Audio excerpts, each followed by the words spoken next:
Good afternoon, everybody. Our wonderful producer, Regina, asked me to cut it a little bit shorter. I'm not quite sure why. I mean, what could be better than talking about cybersecurity this late in the afternoon? It's almost like the party has already started. So, I'm a partner in PwC. I run cybersecurity as well as cyber physical systems security. A bit of a mouthful, but it is basically security of IoT, of industrial controls. So all of the things where we think telcos could find an opportunity in the future. So I'll tell you a little bit about the cybersecurity landscape and what telcos are doing and what they could be doing. So the first thing is I've been changing these slides a little bit throughout the day at the annoyance of the organizers, and that's basically based on the discussions I had throughout the day.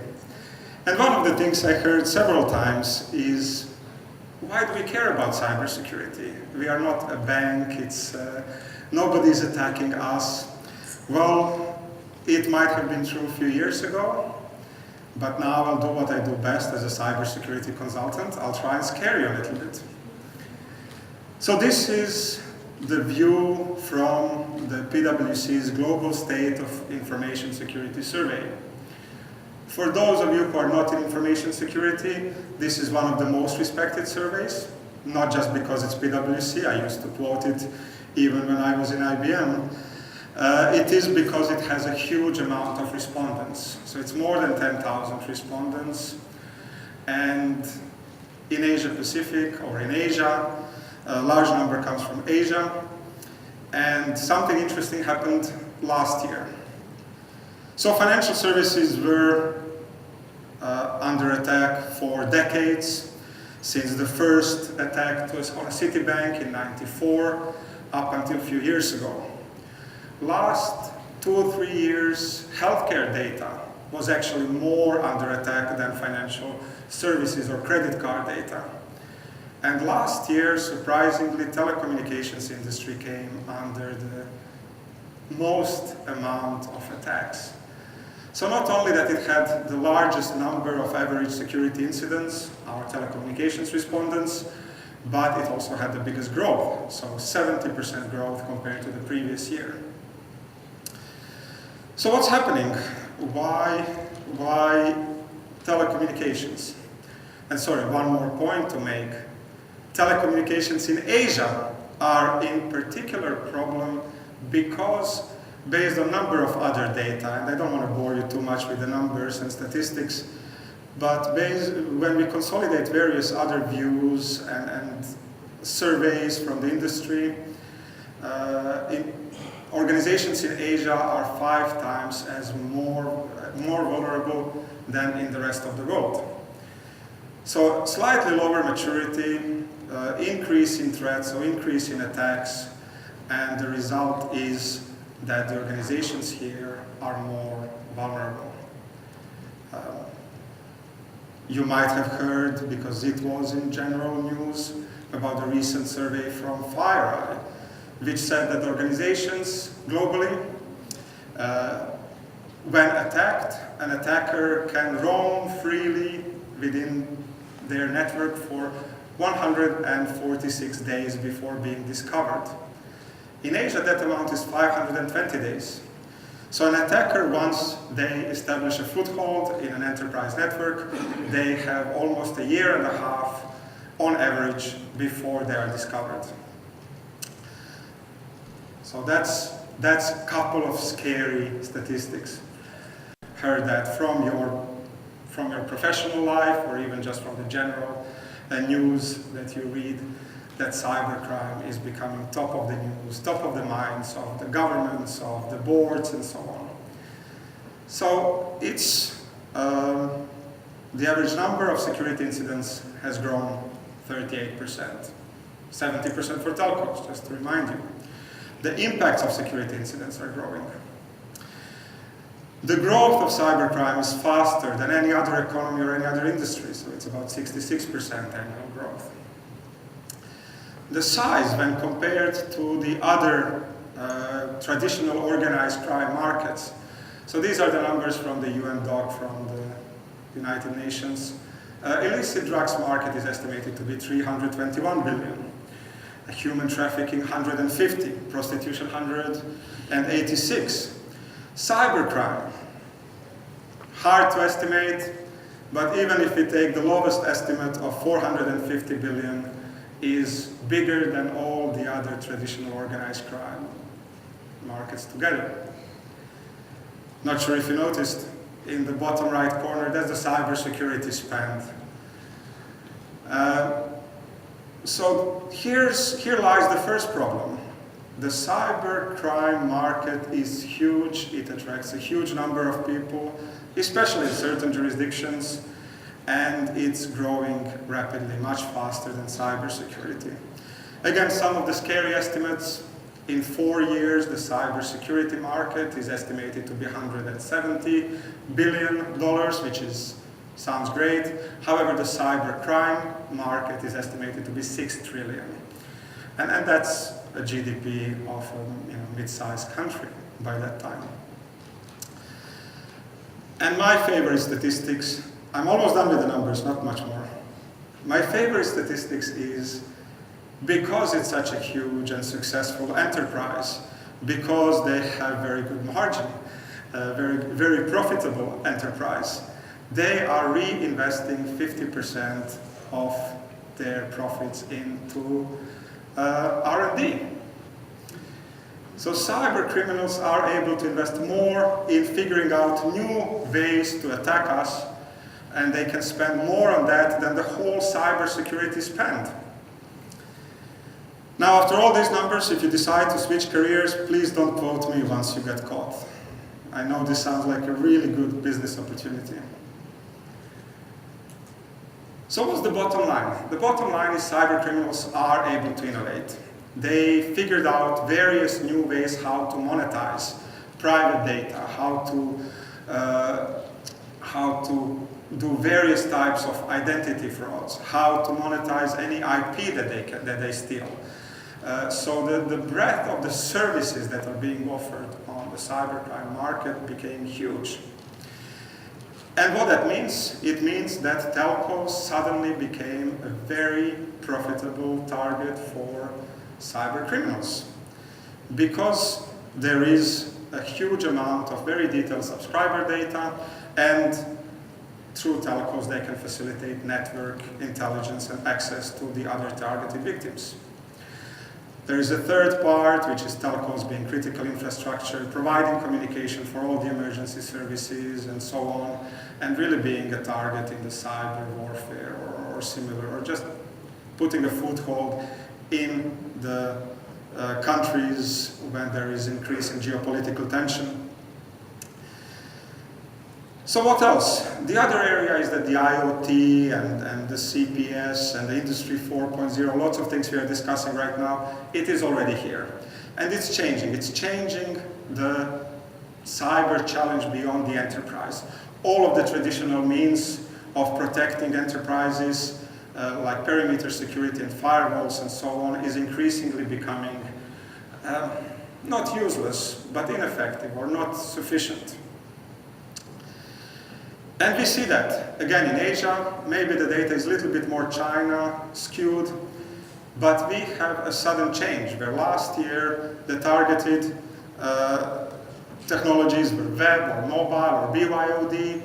Suddenly this year the technology that is most targeted as the initial attack vector by cyber criminals is consumer technologies. So all of your webcams, IoTs, and so on. Even scarier is the jump on the operational technology. So your industrial IoT. It went from almost non-existent a year ago, 1.9% of respondents claiming that their IoT was attacked, to 42.1%. So from the last place, it became the second most attacked technology. This is all the data from the thousands of respondents after they complete their security incident investigation.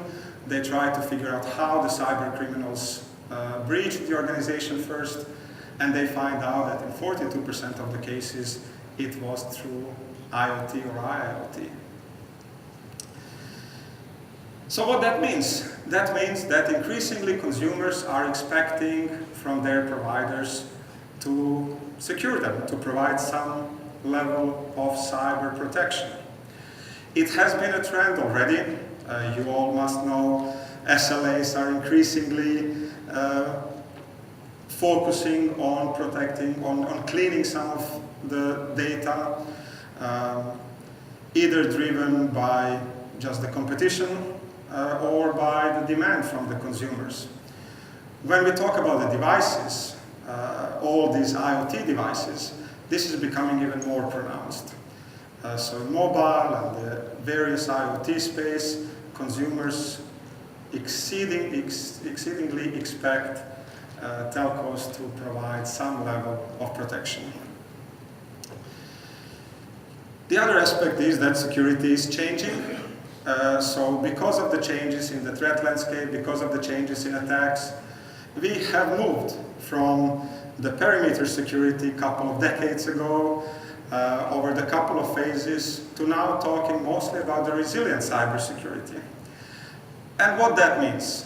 That means that we are increasingly focused not on protecting the attackers from coming into either our enterprise, if we are protecting ourselves, or into our customers' enterprises. We are increasingly focused on the rapid detection and response to cyber attacks. And that means focusing on monitoring and detection, on analysis, focusing on threat intelligence, focusing on rapid incident response, crisis management, and breach investigation.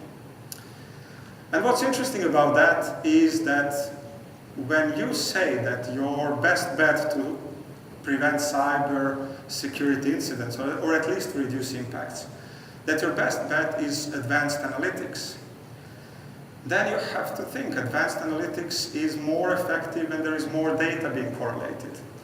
And that means more threat intelligence, more data. And that also means that an average enterprise would benefit from having somebody above, like a telco, like a provider, doing that analytics and detection. Because you guys have both the trust from your customers, you have access to all of the data, or you can see all the data, but you also have access to all the other data from all of your other customers. So your ability to correlate, to apply advanced analytics, to detect something malicious is exponentially better than an enterprise doing it themselves. So all of this drives to my last point, and I think I'll be just in time. So what's common amongst these operators? Well, these few are the 7 out of the 15 largest managed security services providers in the world. So BT, Orange, either they are still part of those telcos or there are other organizations that have started by the telcos to focus on the managed security services. So 7 out of top 15 are telcos. If you look at their annual reports, the revenue growth of their security services, much larger than the overall revenue growth. 6.4 is for Orange. Their average revenue growth is 1.9, I think. 24% was for the BT security services, and so on. So very successful part of their business. And finally, what's common with these telcos? They might not be on the list of the top 15 managed security services providers, but they are doing something in security. More or less committed to security. Optus, obviously through Synctel, they build their own security operations centers and are offering it now recently to their clients. Telkomsel partnered with Telstra. Turk Telecom, not directly, but through their parent company. Airtel partnered with Savis. Here in Thailand, CAT has a big cybersecurity, cyber defense organization. Increasingly not just to provide managed security services, but also other types of professional services. Cybersecurity consulting. Verizon is one of the biggest globally, providing incident response and investigation services. Axiata, I don't think they are even trying to go into the managed security services. However, they see security services as one of the core components of their IoT strategy. So increasingly, telcos see security as an opportunity, a new revenue stream. So not only to defend themselves, not only to address their customer expectations, but also to create new revenue streams. And that's in a very quick, very short summary of the cybersecurity space. Please. Could you elaborate a little bit on the case for, I mean, security in a way is a must-have for IoT and many of the new services. Right. But what sort of upside could you see for an operator to provide beyond basic security services? So how much should an operator invest or acquire another security company, and then they could say, well, you know, we can provide something to somebody else. Can you talk a little bit about the business case there in the context of IoT and new services? I can. Interestingly, I am currently working with two of you to define that strategy. Two that have not yet announced it publicly and didn't get on the list yet.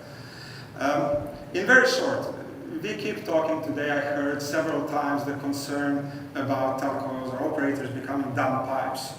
Well, here's one reason why you should become, that's an opportunity for you to be smart pipes, right? This is all the analytics, all the cleaning of the data, ensuring that the data that goes to your customers is clean, free of malware, viruses, and so on. That's a smart pipe, and it comes with a bill, so it's an opportunity.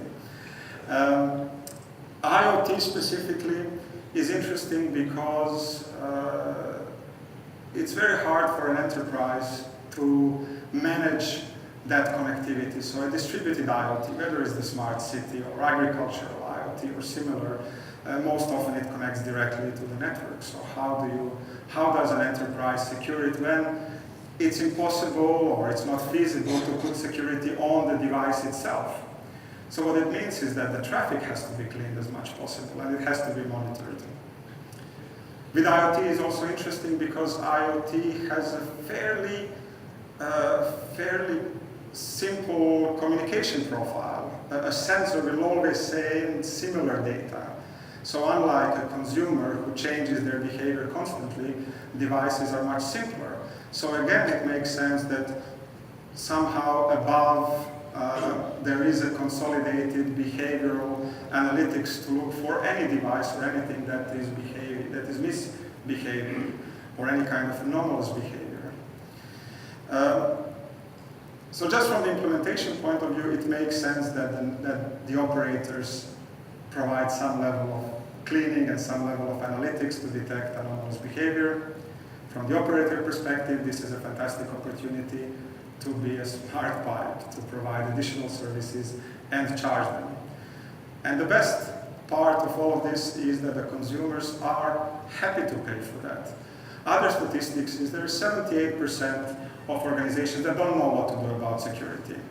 Only 10% of organizations believe that they know how to secure their devices.